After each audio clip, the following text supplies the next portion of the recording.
This video is brought to you by The Core Brand. Go follow them on Instagram, just how it sounds. The Core Brand, no spaces. Check out later.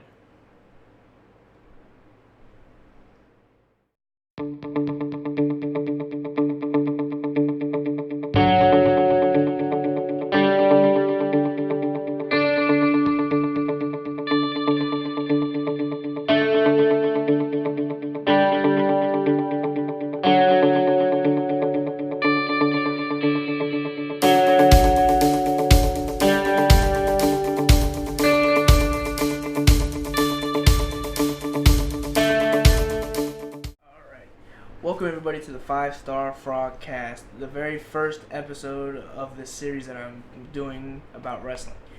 The first live event that I'm going to talk about is the live NXT Takeover that happened last night. That you can only see on the WWE Network for $9.99. I'm going to talk about everything, every match. We're going to break it down a little bit. We're going to talk about each, performer as an individual and as or team. The first match we're going to talk about is the NXT Tag Team Champions, American Alpha versus the Revival. I gave this match a 10 out of 10 because it was a fantastic match. It had a little botch when the Revival went for a move off the top rope but missed. The crowd chanted "What a fail" after that, which I thought was pretty funny as far as the match went on. But they started chanting "This is awesome" because it was an awesome match. If you haven't seen, you have to go check it out. I've never seen a match where a crowd went from chanting "What a fail" in the beginning beginning towards the middle, but end up saying "This is awesome." It had a little bit of back and forth. Kind of kept me on my toes a little bit. I didn't expect American Alpha to win because I always thought Enzo and Cass would be defending the titles, but American Alpha got it before they did. So I give my hat off to American Alpha. American Alpha is actually a team that formed about a month back, consisting of Chad Gable and Jason Jordan, two collegiate athletes, and Chad Gable is a Olympic wrestler that he wrestled in the Olympics, and he did a very fantastic job. There's been a lot of speculation that Kurt Angle might come back to return to WWE and form Team Angle again with American Alpha. I would love to see it, but you never know. So we're gonna go ahead and go on to the second match: Baron Corbin versus Austin Aries. Like I said with the first match, it was the first match between the tag team for the tag titles. It was fast paced. It was a lot of things happening. Baron Corbin versus Austin Aries really wasn't that. It was a good match. No, don't get me wrong, I gave it an 8 out of 10, but it was very slowed down. I don't really like matches like that are just drawn out. I like to see some quick movements and counter after counter after counter. That's something I would like to see. It was overall it was a good match. Austin Aries got hits in where it counted, but Baron Corbin kind of took over the match a little bit. But Austin Aries ended up getting the roll of victory, so that was the best part about it. Baron Corbin a little bit, he's like kind of becoming the Bray Wyatt of the WWE for NXT because he's considered to be the top heel in the company in the NXT, and he hasn't really won matches on the big stage. He had a great run at the beginning, but then it kind of died down a little bit. I believe that if when he gets to the main roster, I think he's gonna do a lot better. NXT is like not really holding him down, but if I would like to see Baron Corbin get some more of some more wins under his belt, and maybe a bigger push, a better push. Like I would like to see him hold the NXT championship and take it from Finn Balor maybe.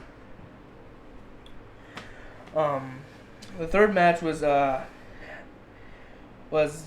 I gave this match 1,000 out of 10 because it was the best match of the year, in my opinion. I didn't really got to say much about the match, but all I gotta say is wow. It was Sami Zayn, the standard bearer for NXT, like the man that NXT revolved around a little bit, versus a guy that was so popular in New Japan Pro Wrestling and all around the world, Shinsuke Nakamura. I hope to God I'm saying that right, but because that would make me look like an idiot. But anyway, it was a great match. It was it kind of showed both talents, and Shinsuke Nakamura really did bring strong style to WWE, and I can't wait to see what happens next. We're going to go on to the next match. The NXT Women's Championship. The champion Bayley defending her title against Asuka. I gave that match an easy 10 out of 10 because Asuka, when she faced the likes of Dana Brooke and Emma, she knocked them out with ease. But when she went up against Bayley, she kind of didn't do that. Bayley hung in there for herself. She is the underdog. Even though she was the champion, she was still the underdog. I didn't really like the ending because I really liked Bayley. I really liked her as a champion, but Asuka did defeat her by, causing Bayley to pass out, and it was something that I didn't expect because I thought Bayley was gonna win the title and then lose it to somebody like Nia Jax or even Eva Marie at that point. But everybody knows everybody doesn't like her. I really don't see the bad part about Eva Marie as long as she's training. It doesn't really matter where she's training at. You guys can see that she can't wrestle, but if you watch Total Divas, you see that she's training all the time. She's getting way better and better every day. So now we're going to talk about the main event of that takeover, which was Finn Balor versus Samoa Joe for the NXT Championship. You see, the thing is with that match, I thought that Finn Balor was gonna lose. I thought Finn Balor was gonna lose because he was let's say, everybody thought he was gonna go to the main roster after WrestleMania, to form with Carl Anderson and Doc Gallows with the Bulletproof faction, maybe with AJ Styles in it, I don't know. But, I thought he was going to lose so he doesn't have to go back to NXT and then, go back up to the main roster when they need him and then go back down to NXT when he has to defend the title. But I thought Samoa Joe was going to win it because, he could... Finn Balor, I thought he has had enough of being the NXT champion, and he has to go up to the main roster, form Bulletproof, and wreak havoc like the Shield did back in the day. But obviously that didn't happen. So I feel like that the match was really good. I liked it. I gave it a 10 out of 10 as well because NXT doesn't really disappoint when it comes to the matches. WrestleMania, which is tomorrow, actually is on Sunday. It has something to back up. It has to follow NXT, which is a big shoes to fill. Even though WrestleMania is bigger than Takeover, but it still has some big shoes to fill. I believe that I actually thought during the Balor versus Joe match that I thought that Doc Gallows and Carl Anderson was actually gonna interfere in that match. But it didn't happen. I thought, since after the match, since Finn Balor won, I thought he was going to, I thought they were going to interfere then or come in then, but that didn't happen either. So I was kind of confused on why Finn Balor had to win that match. I honestly thought that he was going to go to the main roster. But, Sami Zayn, let's go back down to Sami Zayn for a minute. That was kind of his, send off. I don't know how he can leave NXT off a loss, but he has a championship match on Sunday against 6 other men in the ladder match for the Intercontinental Championship. So, let's see what else we're going to talk about today. WrestleMania is tomorrow, and I cannot wait. It's going to be 7 hours of content from 5 to 11. The first hour of the kickoff show is on the WWE Network. The second hour is on Channel 32 if you have Bright House, the USA Network. and then the rest of it is going to be on the WWE Network. If you don't have the WWE Network, go ahead and go subscribe because this month is free. And then you have to pay $9.99. Why don't you get it now and then see if you like it? Then you can pay your $9.99. I already have it. I'm gonna be watching. I cannot wait, to be honest. The best match I think is gonna be. It's probably gonna be Shane McMahon versus The Undertaker because I'm a big fan of both men. I really like Shane McMahon. I really like The Undertaker. I really hope Shane McMahon wins, but I can see if The Undertaker does. I want Shane McMahon to win because he is gonna bring change to the WWE, and I can't stand the Authority anymore. I can't stand seeing them on TV anymore. So I want Shane McMahon to run Raw. Maybe we can bring back the brand split. I don't know. But if Shane McMahon does win, Undertaker can't wrestle anymore. But then again, if Shane McMahon takes over Raw, he kind of has the power to do whatever he wants. He can bring back Undertaker for all we know, you know. So that's a much anticipated match. Also, the Brock Lesnar versus Dean Ambrose for the street fight in general. That's gonna be a great match because Dean Ambrose played more mind games with Brock Lesnar than anybody else has because he literally brought out last week on Monday Night Raw. He brought out a wagon just to bring out all the little goodies that he can bring. You know, he had a barbed wire. He filled his wagon with a barbed wire baseball bat, with a chainsaw. He had kendo sticks. He even took the steel steps from the ring post. He put them in there too, and then just walked off. Brock Lesnar was inside the ring and he didn't touch him. That's mind games of all else. Surprise returns. I don't really see much. They already kind of spoiled it all. You know, The Rock we already know is gonna be there. He's probably gonna. I hope he interferes with the World Heavyweight Championship match, which we all know it's gonna be Triple H versus Roman Reigns. There was a picture that has been sent out of the WWE by the WWE about the stipulation of that match. See if I can find it. But it is a no disqualification match.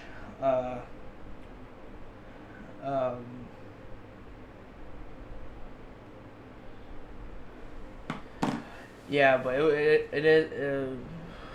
I can't think of the word for it, but it says no disqualification on the poster. I believe it was the poster or the pamphlet or whatever it was, but you know, by WWE officials it said that. I don't know if it's true or not, but it's gonna be a great match. I just hope one thing's for sure, even though I know it's gonna happen.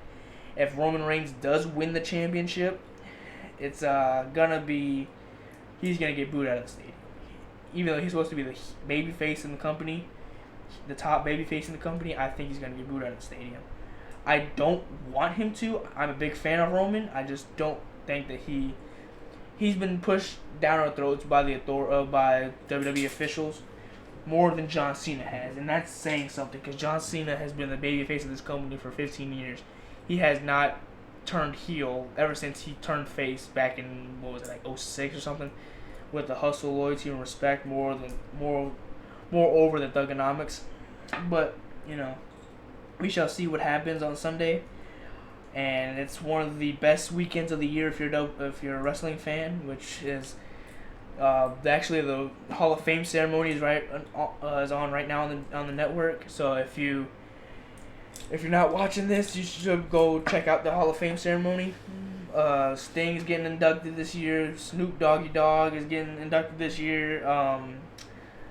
The Godfather's getting inducted this year. Jacqueline's getting inducted this year. The Fabulous Freebirds are getting inducted this year, and the Big Boss Man, I believe, is the other one that's getting inducted. And Stan Henson, I believe, is getting inducted too. But so that's an event that I want to go watch as soon as I'm done. But let's talk about the best night of the year, which is the Raw after WrestleMania. because it is like where everything accumulates after the match, after the event itself. That's the best night to watch because Monday Night Raw is like what's gonna happen next, you know, and whew, this is gonna be something to remember because everybody's saying this this card is not the best card. Of course, it's not the best card because you look at the list of injuries that the WWE has had. Everybody from starting from Tyson Kidd when he went down. I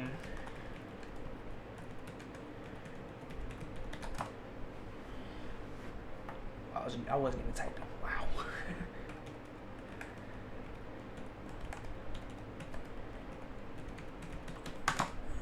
Anyway, but you know, let's look at some of the list of WWE injuries that have happened. Like John Cena, his shoulder injury with Seth Rollins with his torn ACL. His Luke Harper, speaking of torn ACL, Luke Harper has also been injured just past like 2 weeks ago on Thursday Night SmackDown. Let's look at some more here. We got Cesaro. Hopefully he's going to be returning this on tomorrow night on WrestleMania for the Andre the Giant Memorial Battle Royal. Let's talk about that actually because Andre the Giant Memorial Battle Royal is something that accumulates everything that Andre the Giant was. He was a giant, so they're having a match dedicated towards him. And I don't think it should be, treated the way it is. I think it should be a lot bigger, and bigger giant, whatever. But I don't think it should be kicking off WrestleMania. I think it should be like, I don't know, before the Shane McMahon fight, and that's something that should be looked into more, maybe even changed just a little bit so we could have, something to remember Andre the Giant by. Let's go back to the injuries and let's see who else we have. Nikki Bella is a superstar that has been injured too. Tyson Kidd with his neck. That he took a nasty fall. Like it was bad. Let's talk about some more. We have Daniel Bryan who, had to retire.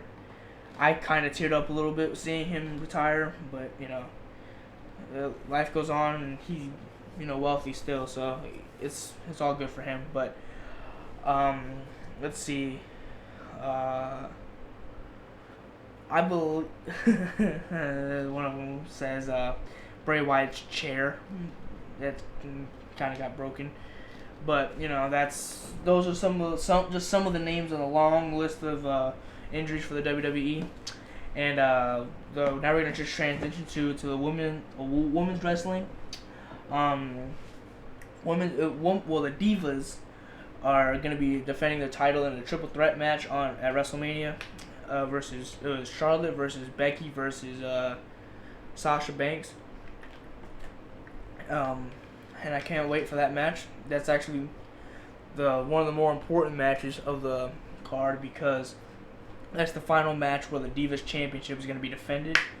And after the Monday night after WrestleMania,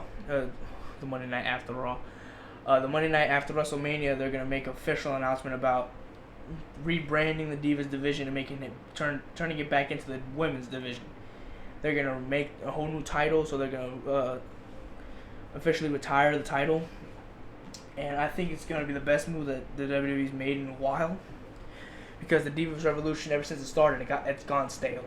Like they need new faces, they need a new brand, So I think they going back to what worked before the Divas. It was called the Women's before it was the Divas, so they're just changing it back because if it ain't broke, don't fix it. But what's gonna become? Let's see what other match. Let's put it this way. Last year, the Intercontinental Championship was decided in a ladder match. Everybody knew what happened at WrestleMania 31 when Daniel Bryan won. I hope to God that the Intercontinental Championship was not defended in a ladder match this year, but it was. It will be, and the United States title needed to be defended in a ladder match, but this time it's going to be a boring match between Kalisto and Ryback. Kalisto's going to get tossed around the ring a couple times, hit the Salida del Sol, and win. That's pretty much what's going to happen. That's my prediction, because Ryback doesn't have an identity right now. He went from being the big guy to not really having an identity. He wants to find himself again. Apparently, they're trying to rebrand him a little bit, but you know that needed to be defended in an Intercontinental Championship match, and in a ladder match, and the IC title needed to be defended between a triple threat between Kevin Owens, Sami Zayn, and the newly injured Neville. If that was a threat match, if Neville would have never gotten injured and he would have been in that match, been a triple threat, and the United States title would have been up for grabs in a ladder match, I believe. But WWE missed the mark, and even if it was a singles match between Kevin Owens and Sami Zayn, it would still have been awesome, more awesome than Ryback versus Kalisto. That's not a very good match at all, honestly, in all honesty. But another match that's gonna be on the kickoff show is the Usos versus the Dudley Boys, which I really don't get this match, to be honest, because has no real background to it. Okay, the Dudley Boys want to return to their form, to where they were back in the day, but it's not happening. You know, they're picked on the Usos because they were their tag partners in the 8-man tag against the on SmackDown or whatever, and then they turned heel off of that. I don't think so. I don't think it was a good idea for the Dudley Boys to turn heel against the Usos. Maybe against another team. You know, they don't really have a sub story to go along with it. You know, all good storylines have a sub story to go with it. But you know, that's another missed mark. But hopefully that match is gonna make up for it. Hopefully it boils over to Monday Night Raw. Maybe they can get some fresh faces up in there. Big debuts that I hope happen on Monday Night Raw would probably be Enzo and Cass to revive the tag division, and maybe the faction Bulletproof, you know, with Finn Balor, Doc Gallows, and Carl Anderson. You know, they could form Bulletproof and maybe be the Shield 2.0, and you know, hopefully WWE sees that and book them like they booked the Shield. Great matches, you know, wreaks havoc instead of being something like the League of Nations, you know, where they're just there, you know. Speaking of the factions, I referred to this when I said not them, but the New Day is one of my favorite factions, tag teams. I guess you could say. I don't really think you call them a faction, but tag teams in the division right now, because they're hilarious. The most hilarious guy in that one is Xavier Woods, of course, because we had Francesca, the boner, the horn, whatever. But they're the best. They're my favorite tag team right now. They're better. It was the Usos, but then the New Day started to become from annoying to funny, and you know, it's gonna be awesome to see them face the League of Nations, and I hope they win, even though they're a man short. Something that's gonna be happening on the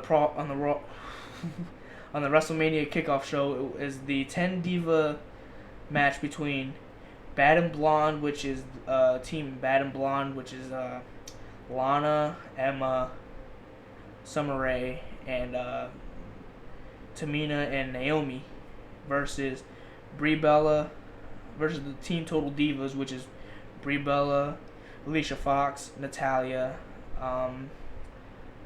Paige, and what was the last one? Eva Marie. Which, yeah, that's another again. When Eva Marie, they had all that momentum, and then all of a sudden Eva Marie came out and sucked the life out of it. You know, everybody's saying boo, boo. I'm like, I really don't get why they're doing that. Is because maybe they don't like her, or the fact that she can't physically wrestle.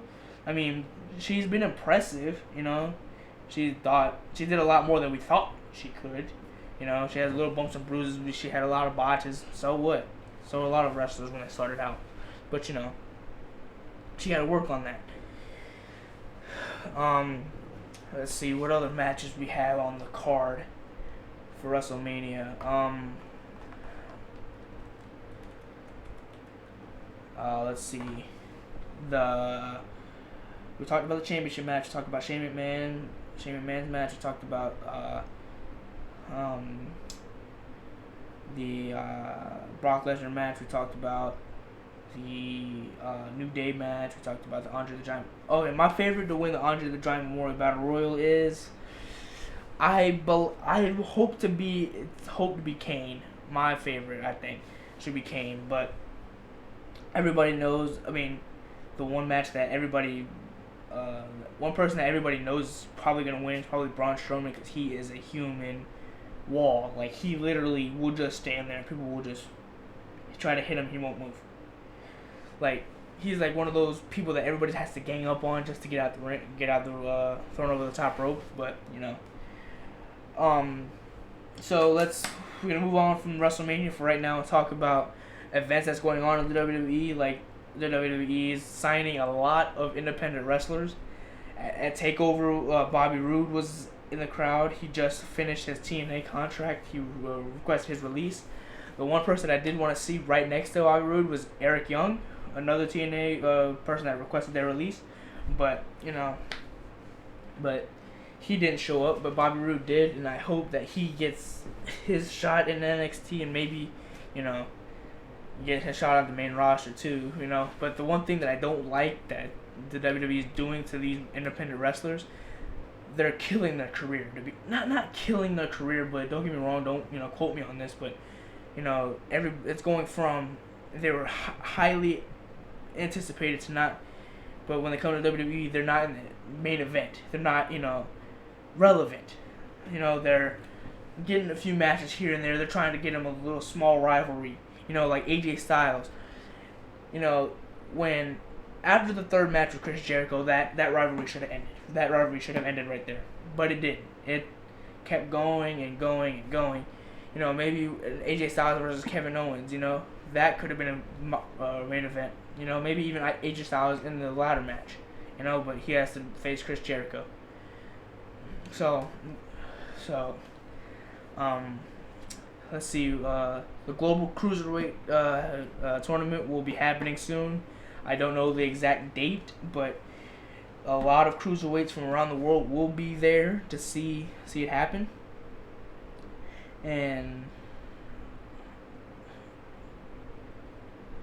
But I can't wait to watch it on the WWE Network just to see what will happen.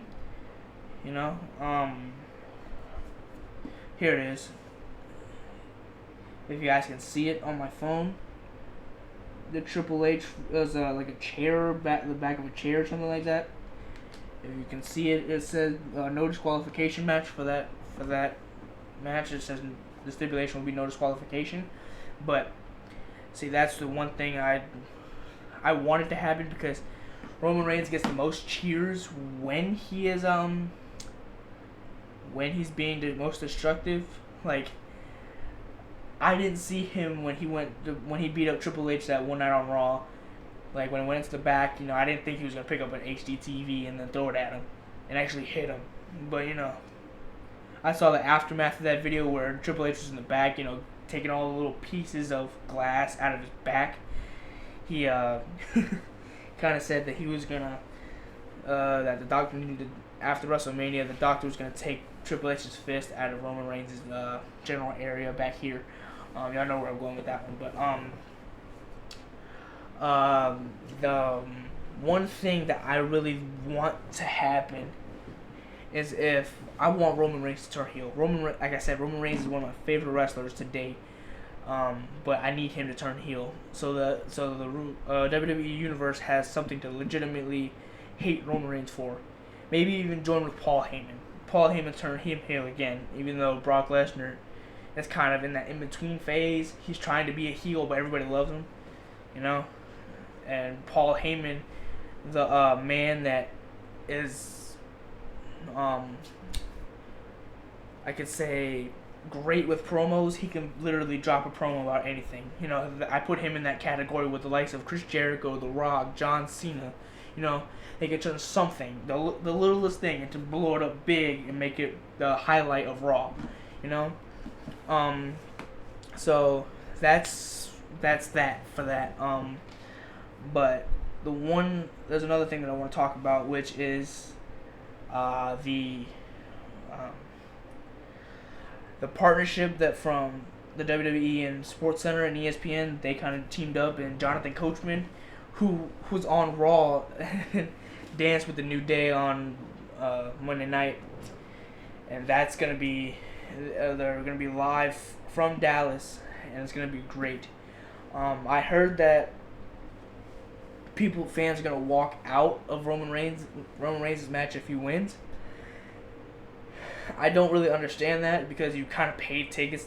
If I paid a ticket to go see WrestleMania, I don't care if Roman Reigns wins or not, if Triple H wins or not. I'm gonna stay there for the end. Like, really, guys, that's not really the smartest decision to make. You're kind of losing money there, but it's your decision, it's your money, it's your decision. I really can't really tell you what to do or what not to do.